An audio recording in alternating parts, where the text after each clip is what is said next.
아, 이거 너무 화가 납니다. 국민의힘 이진숙 의원, 국회의원이라는 이름으로 헌법에서도 인정하고, 지금 사실 대한민국의 가장 근본이 되는 정신, 민주주의 정신을 이렇게 폄훼하고 침범할 수 있는가. 이진숙 의원이 국회에서, 그것도 국회에서요. 국회에서 토론회를 열었는데, 5.18이 소요라고 이야기를 하고요. 네. 예. 이 부분에 대해서 여러 가지 폄훼하는 그 발언자들을 초대를 해서 그런 토론회를 열었다는 거. 이 뉴스 보고 많은 분들 화가 나신다고.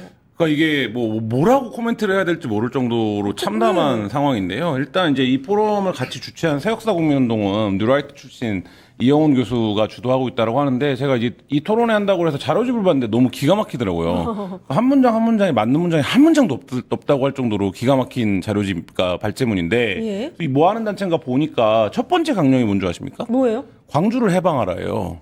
광주를 해방. 해방하라. 그러니까 이게 무슨 얘기인가 싶은데, 예? 그게 뭐냐면 이 자료집의 내용을 발제 내용을 보면 광주가 민주당의 인질이 됐다는 거예요. 그래서 예? 그 광주를 해방시켜야 된다 이런 거예요. 어제 발제문의 내용도 대부분 그런 겁니다.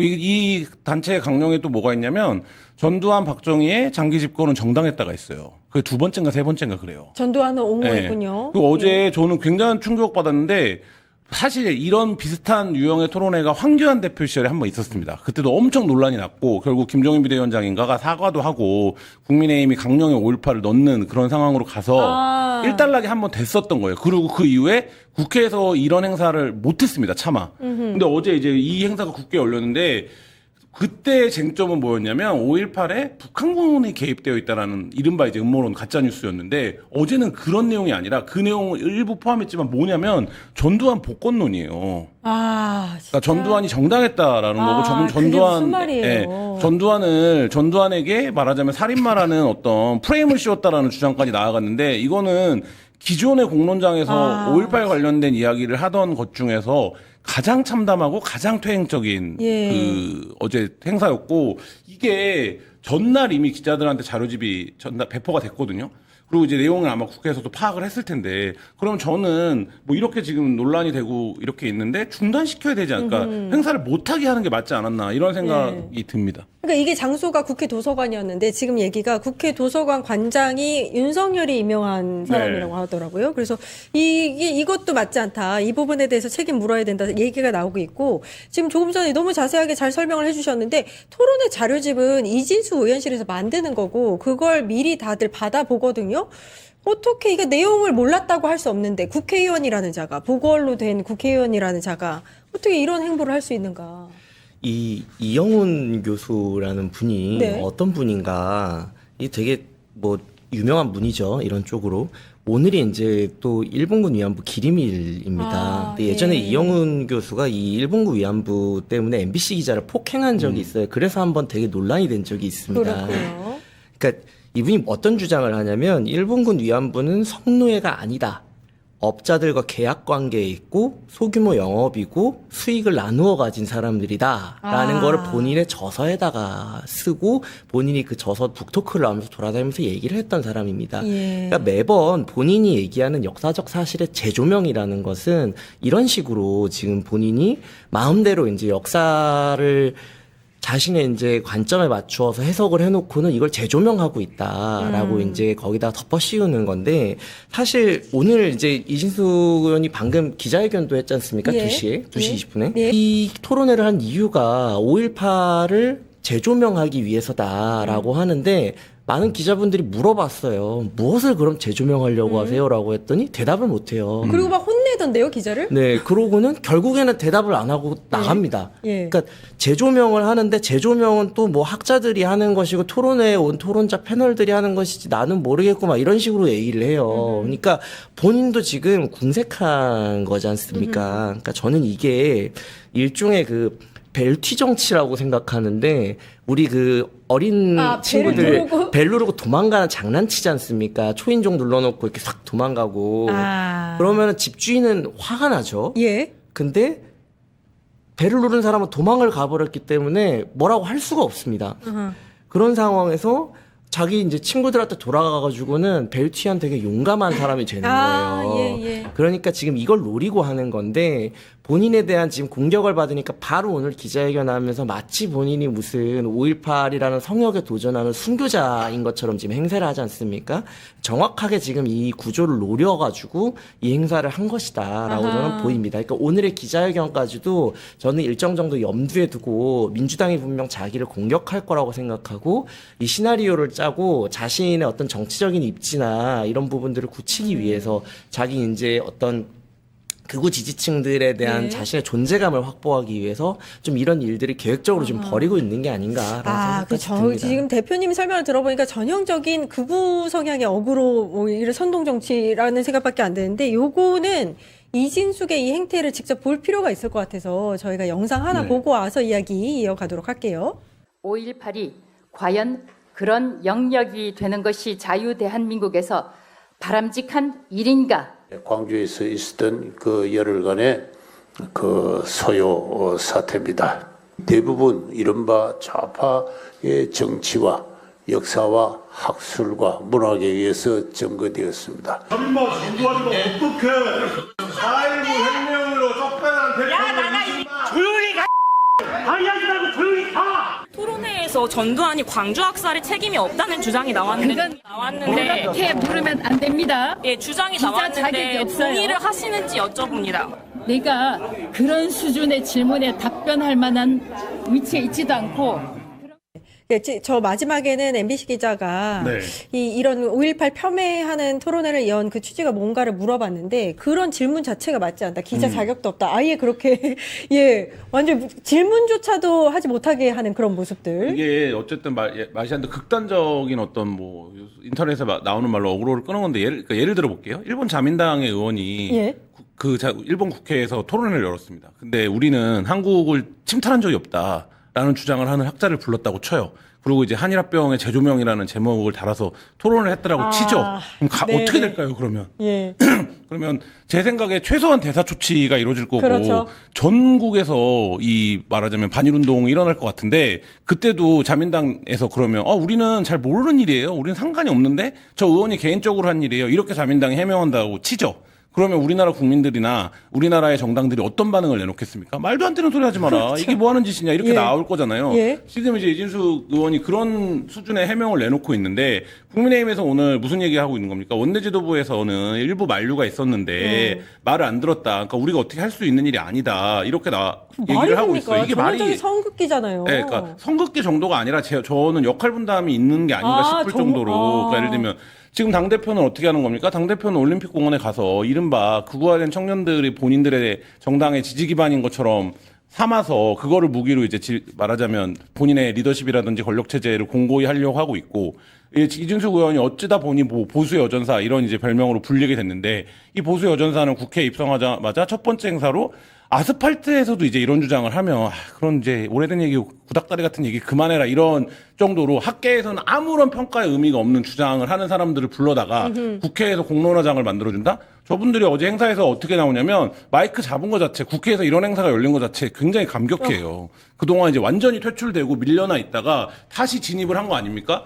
그러니까 이런 상황이 지금 당 안팎에서 벌어지고 있는데 여기에 대해 지도부가 우리랑은 상관없어요. 이렇게 나오는 행태를 보이고 있다는 것 자체가 지금 국민의힘 어디로 가고 있는가 이런 부분에서 굉장히 좀 심각한 상황이다 이런 생각이 듭니다. 아니 선긋기뿐만이 아니라 만약에 이게 역할 분담이라고 하면 진짜 국민의힘은 진짜 악하네요. 사실 10여 년 동안 이게 그나마 지켜져 왔던 어떤 선이라는 게 있었는데 이진숙이라는 새로 들어온 보궐로 들어온 이 국회의원으로 인해서 이제 다시 보물 터지듯이 만약에 이렇게 되면 아니 어떤 문제가 발생했는데 정당이 그 부분에 대해서 정당한 정치적 책임이나 정치적 비판을 가하지 않고 우리 몰랐어요. 우리랑 상관없어요라고 방관하는 것 자체가 역할이 분담이 되어 있는 거예요. 왜냐하면 여기서 보여야 될 태도는 명확한 거죠. 민주당이 오늘 윤리위 제소하고 뭐 제명 얘기가 지금 나오고 있잖아요. 당론으로 채택했고 그럼 국민의힘 입장에서도 이거는 윤리위 징계 사안이다. 왜냐하면 국민의힘 강령에도 5.18 관련된 부분이 들어가 있습니다. 제가 앞서 말했던 그 이후에 김종인 비대위원장실에 그걸 넣고 그게 그대로 됐고 국민의힘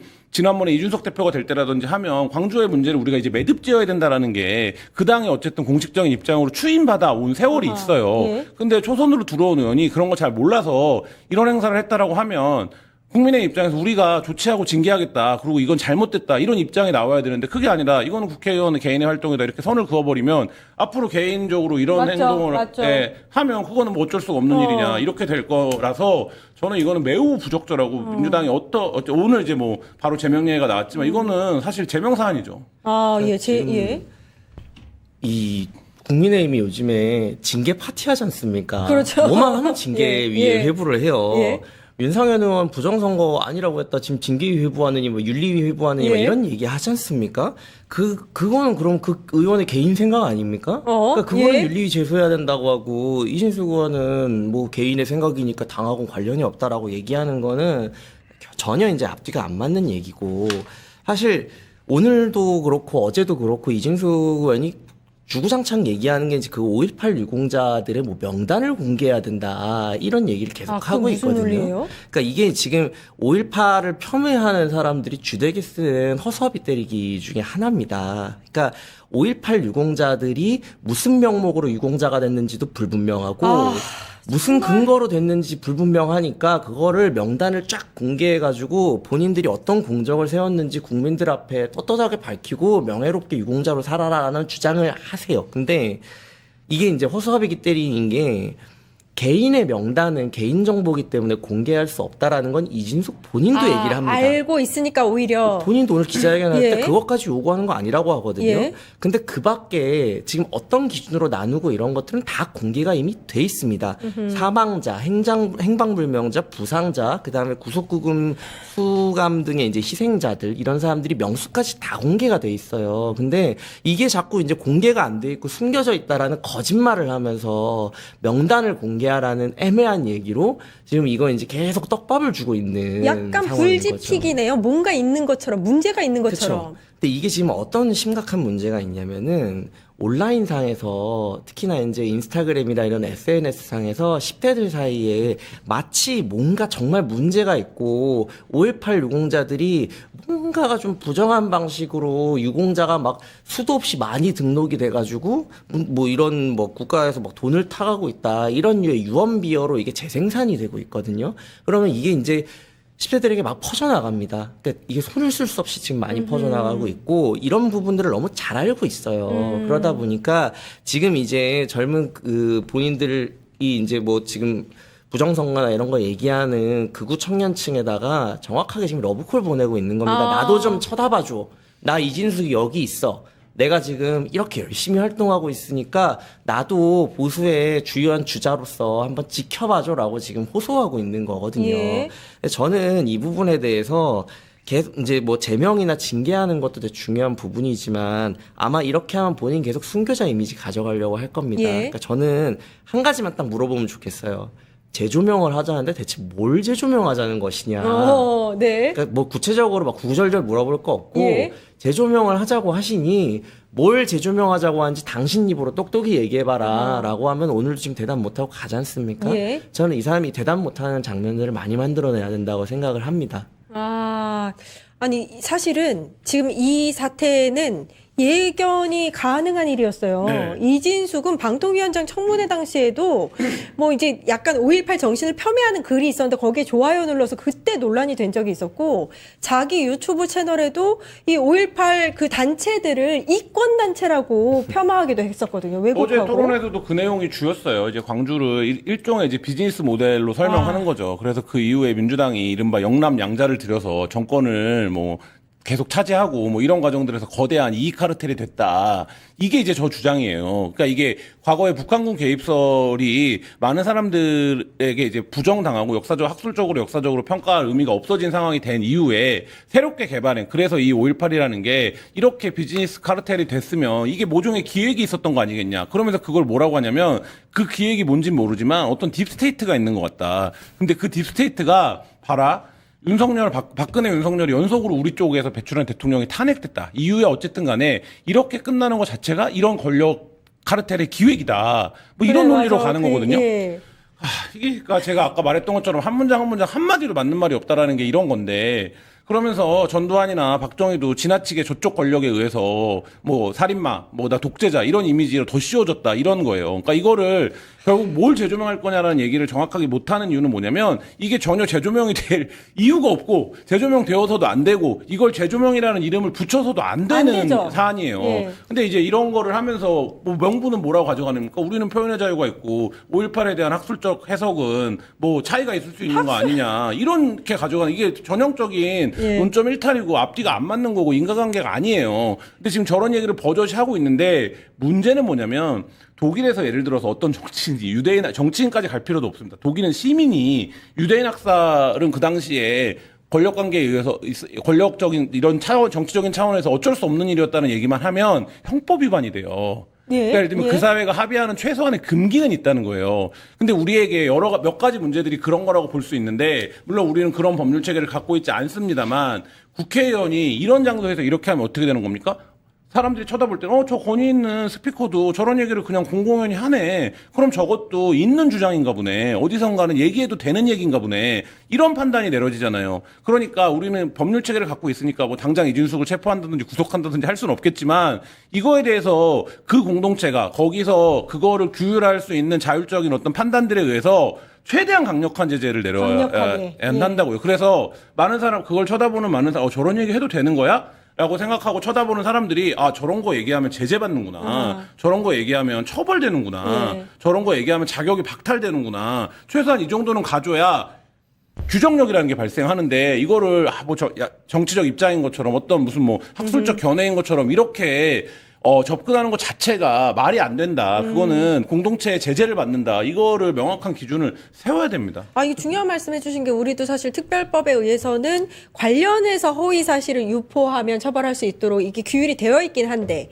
그 규정 자체가 이렇게 폄훼하거나 아니면 왜곡하거나 이런 부분에 대해서 처벌할 수 있는 규정까지는 없다. 더 강력하게 가야 한다. 본인은 그래서 혹시라도 그런 게 걸릴까봐 그렇지. 5.18과 관련된 가치 판단이 들어가는 질문은 다 회피하고 있지 않습니까? 예. 근데 이게 지금 본인의 과거 발언하고도 배치되는 건데 5.18을 헌법에 전문에 넣자라는 거는 윤석열도 공약했던 겁니다. 그렇습니다. 예. 근데 본인이 방통위원장 청문회 할 때 윤석열 대통령의 5.18 헌법 전문 수록에 대한 그 공약을 찬성합니까라고 물었을 때 내라고 얘기를 해요. 예. 근데 오늘은 나와가지고 어제도 그렇고 5.18 헌법 전문을 실으려면 뭐 토론이 필요하다 막 이런 이제 얘기를 하면서 왜 토론을 못하게 하냐고 이제 얘기를 하는 거거든요. 예. 그러니까 이 사람은 지금 자기에 대해서 제명 요구 들어오고 징계 요구 들어오는 거 즐기고 있을 거예요. 지금 내가 지금 완전 순교자처럼 두들겨 맞고 있다라는 이미지 만드는 게 너무 지금 좋지 않습니까? 저는 이런 부분에 있어서 강력한 그 제재를 가하는 것과 동시에 정치적으로도 이준석이 정말 별 볼 일 없는 사람이고 지금 황당한 소리 하고 있다라는 거를 계속 이미지 메이킹을 하는 작업도 민주당에서 놓치지 말고 가져가야 된다는 거예요. 이 포럼이 어떻게 열리게 된 건지가 의문입니다. 시기상으로 5.18을 얘기할 만한 어떠한 계기도 없을 때일 뿐더러 뭐 그런 거 관련한 얘기가 있었던 것도 아니었잖아요. 그래서 이진숙 의원이 이제 국회 들어오신 지 2달 조금 지났는데 본인의 정치색을 이제부터 좀 드러내서 어떤 특정한 영역을 본인이 좀 차지하는 하나의 첫 행보로 이 행사를 개최한 게 아니냐 뭐 그런 얘기도 있습니다. 특정한 영역은 어떤 것일까요? 최근에 당내에 이제 극단적인 우파 성향을 가진 분들 그 풀이 있잖아요. 그런 지지자분들이 계신 건 사실이고 보수 진영 내에 있죠. 이제 그분들 사이에서 사실 크게 회자되고 있는 아젠다가 2개입니다. 하나는 부정선거 음모론. 하나는 5.18 광주 민주화운동을 어떻게 볼 것인지. 이것이 2개가 굉장히 중요한 이슈인데요. 상징적인 주제군요. 그렇죠. 그 중에서 지금 올림픽공원의 이제 참정권 문제 때문에 이번에 그 투표용지 문제 때문에 올림픽공원에서 많이 화제가 되고 있는 것은 부정선거 음모론 쪽이죠. 그쪽에 장동혁 대표와 황교안 전 대표가 서로 주도권 다툼을 하고 있어요. 거의 이제 장동혁 대표가 거의 평정을 할락말락하는 상황이라고 알고 있습니다. 이러다 보니까 사실 이진수 의원 같은 경우에는 강성 지지층들의 지지를 받아야 하는데 그 주도권을 놓치게 생긴 거예요. 그렇기 때문에 생뚱맞게 지금 5.18이랑 전혀 지금 시기상으로 맞아 떨어지는 게 없지 않습니까? 근데 생뚱맞게 지금 갑자기 국회 도서관에서 5.18 광주 민주화운동을 역사적으로 재평가해야 된다는 취지의 토론을 연 것은 그 나머지 화두 5.18 광주 민주화운동에 대한 화두를 본인이 잡음으로써 본인의 강성 지지층한테 소구하기 위한 하나의 정치적 선택 아닌가. 그러면 그 얘기는 지금 이진숙 의원이 이번에 처음 국회에 들어온 초선 의원인데 당 대표에 맞는 당에서의 주도권을 내가 가져가겠다. 그럼요. 이진숙 의원은 아마 본인 스스로 뭐 최소 대구시장이었고요. 그래서 그걸 100번 1000번 양보해서 지금 달성 국회의원이 된 거고 사실은 본인 스스로 대선 주자급이라고 아마 생각하시지 않을까 싶습니다. 요즘 정치가 좀 재밌는 게 예. 원래 이제 초선 의원이잖아요. 예. 그럼 처음에는 운 좋으면 당직 하나 맡고 그다음은 보통 이제 지역 활동 열심히 하고 의정 활동 열심히 하면서 내공 쌓아서 보통 한 3선 정도 되면 그때 이제 최고위원 출마하거나 하면서 이제 깃발을 드는데 요즘 정치 트렌드가 초선만 돼도 바로 최고위원 가고 그다음 바로 막 당대표 가려고 하는 이상한 문화가 생긴 것 같다. 양 당이. 그래서 이게 과연 좋은 것인가. 그래도 정치가 경험이 필요한 직종 중에 하나인데 이게 좀 우려가 되고 저는 이 이진숙 의원이 그러니까 부정선거 재선권으로 대표되고 있는 이 올림픽공원의 장동혁과 대항해가지고 본인은 뉴라이트계를 한번 잡아보려고 한 것이 아닌가. 그러니까 이 5.18 정신을 헌법 전문에 이제 명시해야 된다라는 이 민주당에게 본인이 좀 싸우는 듯한 그리고 호남과 영남을 또 편가르기 하는 듯한 이러한 아젠다를 잡아가지고 또 제2의 극단적인 좀 장동혁의 포지션을 취하려고 하는 것이 아닌가라고 보는데 근데 이게 상당히 질이 안 좋은 게 뭐냐면 이러한 움직임들이 정치권에서 유럽에도 있어요. 이것을 네. 부정론자라고 하거든요. 디나이얼리즘. 그러니까 뭐냐면 홀로코스트 같은 경우도 처음에는 뭐라고 하냐면 야 이거 학문적으로 다시 한번 재조명하자 이런 식으로 접근을 합니다. 그래가지고 토론회나 포럼을 통해 가지고 마치 이게 잘못된 다른 진실이 있는 것처럼 왜곡을 하고 있는 것처럼 시작을 해요. 그래서 명문대 교수 부릅니다. 딱 지금 그런 상황이에요. 그다음 두 번째가 그러면 이런 행사를 하고 나면 지금처럼 우리가 비판을 하잖아요. 그러면 야 이걸 왜 성역화하냐? 야 주류 학계의 주류들이 나 비주류를 지금 탄압하고 있다. 야 우리 이거 제대로 공론화 시켜보자. 이런 움직임으로 가고 이게 뉴라이트라든가 이런 극단주의자들의 이 도움을 받게 되면 이제 이런 분들이 100분 토론 나오는 거예요. 그러니까 이진숙 의원도 입장이 그렇습니다. 토론이 없는 5.18은 성역을 강요하는 거다. 뭐 이런 입장이고 입장에 지금 변화가 없는 것으로 보이는데 지금 결국 논란의 핵심은 역사 왜곡인 거잖아요. 그렇죠. 그러니까 이 자리에서 5.18을 소요 사태로 규정을 했고 전두환을 옹호했고 또 호남 또 시민사회를 폄훼하는 발언이 이어졌는데 참석한 이들의 면면부터 좀 보면 전두환 정권의 실세의 어떤 허화평시요. 네. 그러니까 이분이 이제 서울의 봄 영화에서도 캐릭터가 나올 만큼 전두환의 신복 중에 신복으로 꼽힌 인물이잖아요. 그렇죠. 근데 나는 이게 공식적으로 초청하지 않았다. 이렇게 얘기는 하고 있는데 어쨌든 내빈석 제일 앞줄에 같이 앉았어요. 네. 그 허화평 씨는 허화평 뭐 허삼수 호문도 뭐 이거 쓰리어라고 불렸던 네. 완전 그 50 실세였던 분인데 근데 이게 저는 그 속셈이 있는 것 같아요. 이게 극우라고 우리가 표현을 해서 다 한 통으로 이제 보지만 사실은 약간 미묘하게 다른 게 정강훈과 소년보의 대결이잖아요. 네. 크게 보면은. 근데 정강훈 쪽은 예전부터 계속 5.18을 이런 식으로 비하하고 공격하고 했어요. 근데 소년보 씨 쪽은 우리는 부정선거만 이야기하지 5.18은 부정하지 않는다. 그래서 우린 극우가 아니다 이렇게 주장해요. 그래서 갈려있거든 사실 예. 요주회가. 근데 지금은 약간 무색하게 소년보 목사 쪽, 그러니까 전환기 씨가 합사하면서 그 세계에서도 여기가 포션이 좀 커가고 있어요. 이진수 의원은 자기도 이쪽에서 좀 뭔가 팬덤을 만들어야 되는데 이미 장동혁 대표가 큰 포션을 차지하고 있단 말이에요. 예. 그래서 그나마 정광훈 쪽은 과거보다는 약간 포션이 작아졌지만 그래도 거기가 좀 내 자리가 있겠거니 저는 그런 생각을 했다고 봅니다.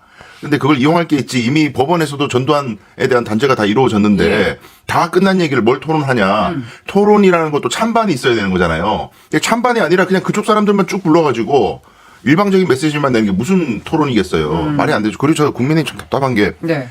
23년도 지방선거 할 땐가 아마 그 김재원 최고가 정강훈 목사하고 같이 방송 나와가지고 나 5.18 헌법 전문회의 시는 거 반대다. 뭐 국민은 왜 그래요? 뭐 표 받으려면 조성 교도 파는데 뭐 이런 얘기했다 난리가 그때 바로 났어요. 징계 받았잖아요. 그렇죠. 그리고 막 국민의힘 지도부가 총출동해요. 광주로 또 막 잘못했다고. 네. 윤석열 씨가 또 선거할 때 또 뭐 말만 뭐 전두환이 예, 예. 정신 잘다 이래가지고 또 다 가 또 사과하러. 그러니까 이게 선거 때는 되게 예민하게 반응하다가 평시에는 또 이런 사람들이 자꾸 튀어나와요. 그래서 이제 국민들이 받아들이기에는 이게 놀리는 것 같다. 딱 필요할 때는 반성하고. 그 부분은 좀 말씀드릴 게 김재원 최고 관련한 거는 전당대회였고요. 예, 그 정도로 예를 들어 2019년에 이런 유사한 상황이 발생을 해서 당시에 이종명 비례대표 의원은 제명이 됐어요. 그리고 김진태, 김순례 두 분은 사후긴 하지만 경고 다음 과정 3개월 이렇게 세게 얘기를 했단 말, 저희가 징계를 했단 말이죠. 이진숙 의원은 이제 우여곡절 끝에 공천을 받고 공천 과정도 참 희한했잖아요. 당선이 돼서 들어왔는데 들어오자마자 이제 이렇게 됐단 말이죠. 그럼 이제 저희가 생각하는 거는 저도 국민의힘에 오래 있었지만 어떻게 이런 생각을 가진 분을 공천할 수 있었을까 거기에 저는 집중해야 한다고 봐요. 뭐 어떻게 할 수가 없었지 않습니까? 당시에 공관위가 어떤 구성인지 우리 다 알고 있었고 이정현 공관위원장이 어떤 행보를 보였었던지 장벽 대표가 뭘 했는지 뭐 중간에 미국 가고 뭐 이러면서 그냥 손을 놨지 않습니까? 그 과정에서 뭐 대구시장, 뭐 컷오프니, 뭐 단일화니 뭐 여러 가지 일들이 있었어요. 결국은 국회의원이 됐는데 그런 정치 과정을 제대로 관리하지 못한 것을 어떻게 바라봐야 하느냐. 이걸 전체 국민의힘 구성원들에서 니네 국민의힘은 왜 맨날 이러냐라고 얘기하는 그 상황은 저희가 받아들일 수밖에 없지만 네. 조금 더 들어가면 일단 책임 소재를 가릴 수밖에 없는 상황. 이거 굉장히 클 거예요. 그러니까요. 이진수가 공천 과정부터 심상치 않았기 때문에 이걸 몰랐을까. 물론 이렇게까지 구체적인 생각을 할 수는 없었지만 이진숙이라는 분이 굉장히 정치적으로 이 상궤를 벗어난 행위를 할 것이라고 예상을 많이 했지 않습니까? 당에서 걸렀어야 된다고 저는 봐요. 근데 이미 배지를 달았기 때문에 뭐 그건 어쩔 수 없는 거지만. 그래서 지금 이 사안에 대해서 국민의힘이 어떻게 대응할 것인가 이 부분에 굉장히 지금 국민들이 관심을 집중해서 보고 있지 않습니까? 그랬는데 국민의힘에서는 이진숙 의원이 개인적으로 진행한 것일 뿐이고 당이 관여하는 행사가 아니라는 입장이고 말렸다. 그런데 소용이 없었다. 이런 말도 나오고 있고요. 그래서 일단은 이 설명으로 과연 충분한가? 그리고 뭔가 제명을 한 거다 윤리위에서 어떻게 다룰 것이다. 이거 여기에 대해서는 결정난 게 없다. 이렇게 말을 아끼고 있단 말이에요. 근데 일단 어제 국민의힘 대변인의 발언이 말씀하셨던 것처럼 이진숙 개인 의원실의 뭐 행사기 때문에 모른다라고 얘기를 하더라고요.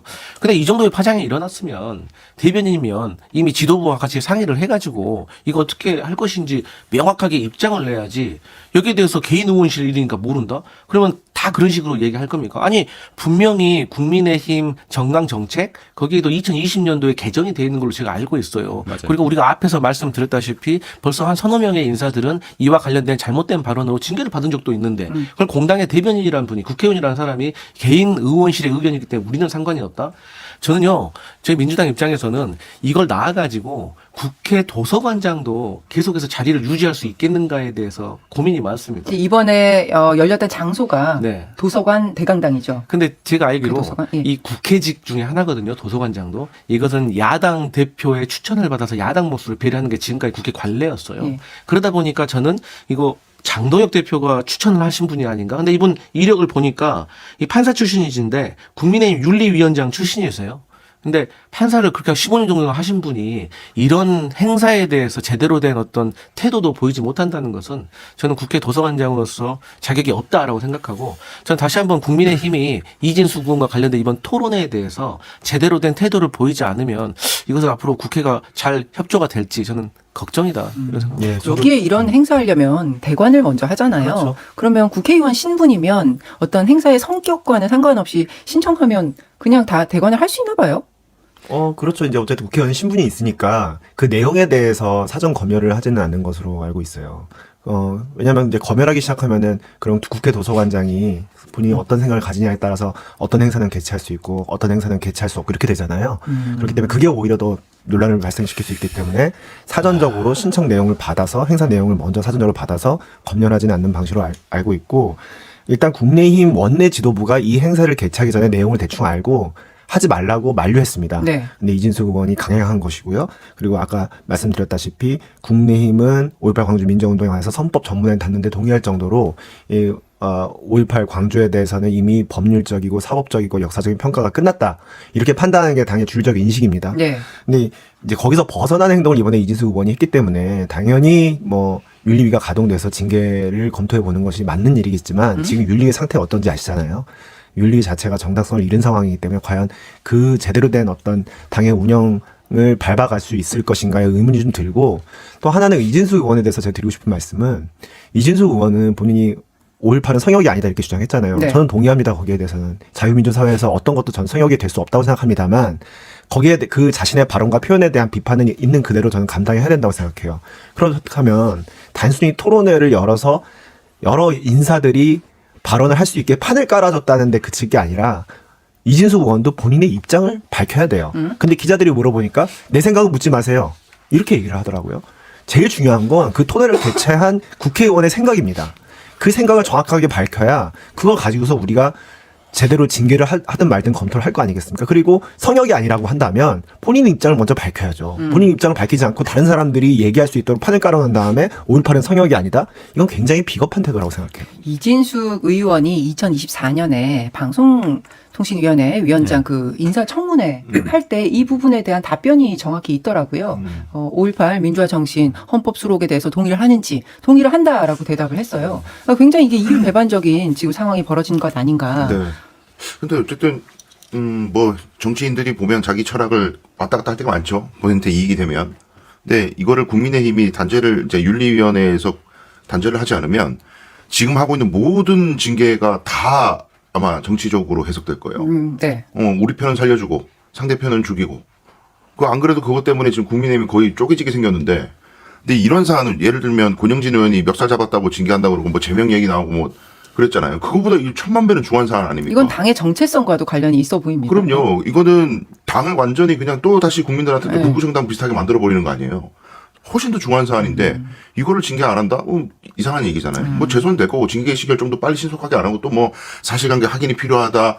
뭐 이진숙 의원의 생각이 그와 같지 않다. 그냥 토론에 연계 무슨 잘못이냐. 이렇게 아마 가면 뭐 국민의힘 윤리위는 또 완전히 이제 파국으로 갈 겁니다. 예. 근데 이제 이진숙 의원이 기자의 또 다른 질문에 대답을 했습니다. 뭐라고 했냐면 5.18 관련된 언사는 좌파 정치와 학술 문헌에 점거되어 있다라고 얘기를 했어요. 네. 그러니까 이 말은 실질적으로 그 토론에도 질문이 한 3가지 정도가 나오는데 제가 봤는데 5.18의 역사적 사실은 무엇인가? 아니 지금 법적, 정치적, 역사적으로 증명이 되는데 뭘 더 이상 사실이 있는 거예요? 그다음 2번째가 더 기가 막힙니다. 계엄군이 무고한 시민을 학살했나? 3번째는 더 기가 막힙니다. 5.18 둘러싼 모든 문제는 전두환의 책임인가? 이런 것에 대해서 기자가 물어보니까 좌파 정치와 학술 문헌에 점거가 되어 있다고 말하는 사람이에요. 그렇기 때문에 저희 민주당으로서는 어쨌든 이미 조정식 의장이 비서실 통해 가지고 국회 도서관장한테 하지 말라고 했어요. 그러니까 이분이 절차를 지금 와서 할 수 없게 할 수는 없다.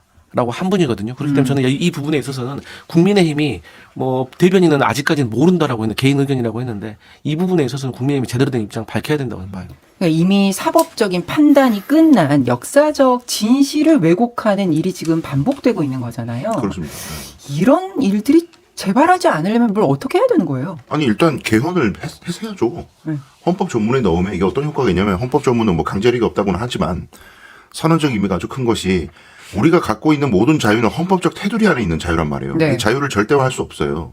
헌법이 보장하는 자유, 그럼 헌법 울타리 안에 있는 건데 누군가가 헌법 울타리 밖에 있는 얘기를 하면서 이게 자유라고 주장한다. 그러면 그건 이제 우리 대한민국 사회에서는 공적 영역에서는 배제돼야 되는 게 되는 거예요. 가령 예를 들면 국회 도서관에서 어떤 사람이 어떤 국회의원이 계엄의 재조명 이래가지고 과연 그것이 내란인가 이런 토론을 한다고 쳐요 지금. 네. 그러면서 윤석열이 계엄 잘했다고 막 한다는 토론을 연다고 가정해봐요. 근데 국회의 권능이 침탈당해가지고 지금 내란죄로 형사재판이 지금 이루어졌는데 누군가 그런 얘기를 한다면 당신이 얘기하는 건 지금 우리 헌법 질서 밖에 있는 거야. 그러니까 이건 용납이 안 돼. 아무리 뭐 표현의 자유, 집회의 자유가 있어도 이건 안 돼. 이런 선이 있어야 될 거 아니에요. 근데 이건 선을 넘어섰다라는 거를 정확하게 누구는 이렇게 생각하고 누구는 저렇게 생각하고 논란이 있다면 헌법의 조문에 박아버리면 되는 거예요. 그러면 이제 더 이상 논란의 여지가 없어지잖아요. 빨리 추진해야 된다고 봅니다. 헌법 전문에 헌법 차원에서 이제 말씀하셨는데 시간이 좀 걸린 얘기고 그래서 저희 당이 19년도에 그런 일이 있었기 때문에 20년도에 김종인 비대위 들어와서 제일 먼저 한 게 당원 당규 다 개정한 거였어요. 네. 그래서 20년도 9월에 저희가 당원을 개정하면서 그 당원 전문에 뭐 4.19 혁명, 부마항쟁, 5.18 민주화운동, 60항쟁 등 현대사의 민주화운동 정신을 이어간다라고 진짜 강수영 변호사님 표현대로 박았어요. 딱 박았다고. 그러니까 2019년 같은 일은 일어나면 안 된다는 얘기죠. 근데 이걸 다시 이분이 이진숙 의원이 이렇게 함으로써 2019년 정도로 이제 돌아가 버린 거죠, 다시. 그러니까 명백한 징계 대상이 될 수밖에 없는 거죠. 당원 당규에 이게 문구가 있는 거니까. 저희랑 당을 같이 할 수 없는 분이라는 선언이잖아요, 이 얘기는. 솔직히 얘기해서. 그래서 결론적으로는 당에서 이걸 징계를 하는 건 뭐 당연한 건데 본인이 자진 탈당하시는 게 제일 먼저라고 저는 생각을 하고 이 당원하고 안 맞는 생각을 갖고 있잖아요. 그리고 이제 당에서 아무리 이걸 정치적으로 해석을 해서 장도혁 대표 지도부가 이걸 징계 뭐 하고 안 하고를 계산한다는 것 자체가 굉장히 큰 반향을 일으킬 거다. 그래서 저는 지켜보고 있습니다. 저는 이제 국회가 윤리위를 현실화시켰으면 좋겠어요. 예. 그래서 국민의힘이든 민주당이든 정말 잘못된 국회의원은 윤리위에 좀 회부해가지고 저는 여기에 대해서 제대로 된 징계 처벌하지 않으면 저는 이런 무의미하고 비생산적인 논의 계속될 거라고 보기 때문에 여야 합의로 해가지고 네. 뭐 외부 인사들 모시고 뭐 국민 백신 문제로도 전 도입해가지고 정말 제대로 된 국회의원도 제대로 된 징계를 받을 수 있게 했으면 좋겠다 이런 생각입니다. 그 국민의힘 당원 당규에 이미 5.18에 관해서 뭐 박혀 있고 심지어 강소영 변호사님 말씀대로 우리 대한민국 헌법 전문에 5.18 광주 민주화운동에 대해서 넣는다 하더라도 이와 같은 일은 저는 또 생길 거라고 봅니다. 어허. 중요한 건 네. 국민의힘이라는 당을 현재 이끌고 있는 정치 세력의 교체지 아무리 종이장에다가 박아놔도 그거 넘어서는 사람들은 넘어서요. 사람이 바뀌어야 되는 겁니다. 근데 지금 국민의힘에서는 여전히 윤석열 전 대통령의 불법 계엄에 대해서 그로 인해서 탄핵을 했잖아요. 그 탄핵에 찬성했다고 해서 한동훈 대표와 같이 갈 수 없다고 주장하는 주진우 의원 같은 사람들이 이제 생겨나고 있어요. 원래 없다가 그런 분이 생겨나고 있어요. 이러한 상황에서 당을 운영하는 주류 정치 세력의 교체가 없는 상황이라면 당원 당규에 아무리 100번을 박아놔도 저는 이런 발언, 이진수 의원 같은 행동 앞으로 계속 나올 거라고 봅니다. 근데 안타까운 건 저희가 좀 이따 다루겠지만 그런 정치 세력의 교체를 오히려 지금 역행하고 있죠. 당협위원장들 물갈이함으로써 예. 오히려 더 퇴행하려고 하고 있는 그런 시도가 국민의힘 내부에서 있어서 그게 정말 우려스럽습니다.